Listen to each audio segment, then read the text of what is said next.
Welcome back to The Lead. I'm Jake Tapper. Our politics lead now. The White House found a way to get in on those fun and intriguing BuzzFeed videos. It has millions of you literally clicking away on Facebook right now. Now, this new video features President Obama with a selfie stick and dropping the line YOLO, in case you lost your street cred.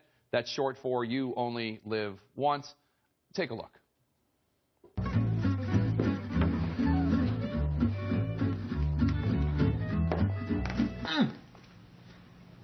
Mr. President? Can I live? You do you.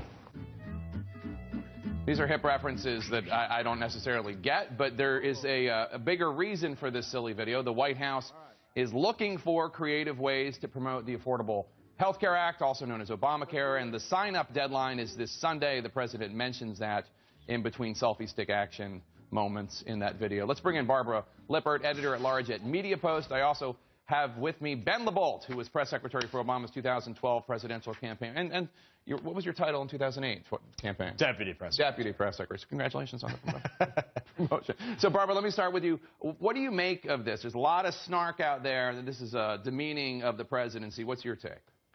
Well, I think it's going to reach the young demo they want to reach, and it's so much better and so much more natural and so much funnier than the ads that, the Affordable Care Act had to begin with, when each state made its own ads and went to its own ad agencies, and they were really trying to get down and talk to the youth and use the rap and show the skateboarders with the baseball caps backwards. It's really cringe-making. I mean, this just feels natural and fun and childlike, and that's why it's going to be contagious, to use a healthcare word. Ben, this is obviously part of a larger strategy to pursue non-traditional media. We saw President Obama do those YouTube interviews with Glozell and others a few weeks ago, the sit-down with Zach Galifianakis for Between Two Ferns. I guess the big question is it effective? I think it is. Look, 71% of young people get their information online right now as their primary resource. So the big nightly network news audience where you could reach the entire country, that doesn't exist anymore. The media landscape is very fractured. And so when we're talking about something like healthcare enrollment, where you're trying to reach the so-called invincibles, young people who don't have coverage, you've got to go to new and innovative platforms like BuzzFeed. But, Barbara, there is a downside, right? There's a risk of, as they say in your business, damaging the brand, right? Right. Well, they find that millennials, love brands, but they hate advertising. So they don't think it's going to damage the brand if they find it and they like it.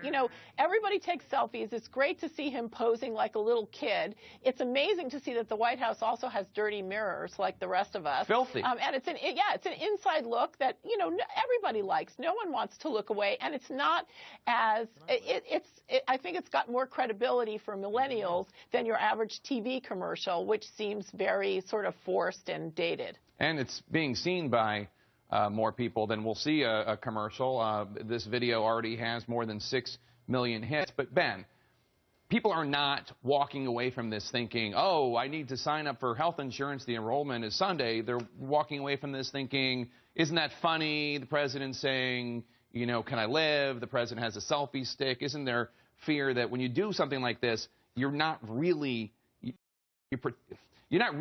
selling anything substantive at all, even though there is substance in there. It might not be reaching those people. Well, I got to tell you, this is going to reach many more people than the president's weekly address or the sorts of government PSAs you see week after week with a member of Congress droning on about policy to the camera. It's the type of thing that you see on Facebook, you share with your friends. They'll see healthcare.gov. They'll see the date, February 15th, and the deadline coming up. So it doesn't beat you over the head, but it will be seen by many more people. And the White House really thinks that the Between Two Ferns interview was one of the big turning points in enrollment the first time around. Barbara, we've seen the president on YouTube. We've seen him on BuzzFeed.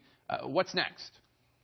Well, I just want to add that when they do watch this, there's a button they can push that takes them straight to applying for the Affordable Care Act. So that really works. I just want to say the controversy within journalism and advertising is that it's branded content or native content, which means it's a mix of both. And it lives in this somewhere nowhere world that makes everybody very nervous.